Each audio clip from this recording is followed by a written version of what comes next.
The desert night stretched endless, painted in silver and shadow beneath a full, watchful moon. The wind sighed through the canyons, carrying the dry scent of sage and dust. A lone cowboy, Luke Tanner, rode slow and silent across the cracked earth, his horse limping with exhaustion. Luke's face was hidden beneath the brim of his hat, but his eyes, gray, tired, and half-wild, scanned the horizon for any sign of shelter. He had been riding for 2 days, straight since a sandstorm had scattered his supplies and left him, half-starved. When he saw the thin thread of smoke curling into the night sky, he almost thought he was dreaming. But as he rode closer, the smoke thickened, rising from a chimney tucked behind a ridge. His heart gave a weary thump of relief. There it was, a cabin, small and lonely, standing proud against the endless emptiness. He dismounted, boots crunching softly in the dust. His horse snorted, steam curling from its nostrils. Luke led it to a post near the porch and tied the reins, then climbed the 3 wooden steps and knocked gently on the door. For a few seconds there was only silence, then the door creaked open. Standing there was a woman, tall, graceful, and proud. Her dark hair spilled down her shoulders, glinting like black silk in the firelight behind her. Her skin glowed bronze under the lantern's flicker, and her eyes, deep, unflinching, met his without a word.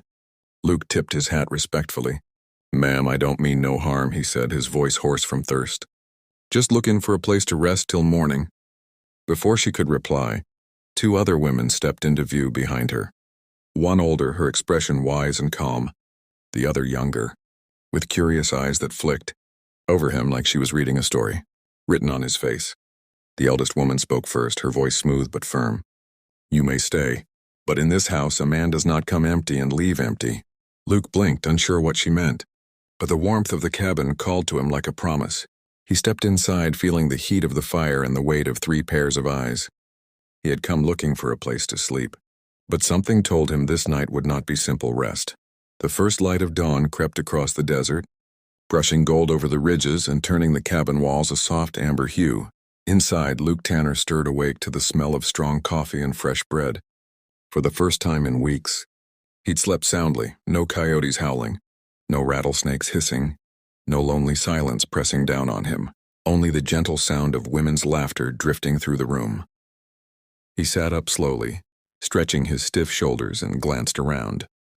The 3 Apache widows were already busy. The youngest, Tala, knelt near the fire, flipping corn cakes on a flat stone. The middle one, Sani, ground herbs with smooth, deliberate motions. The eldest, Nahi, sat by the window, brushing her long, dark hair, her movements calm and graceful. Luke cleared his throat softly. "You ladies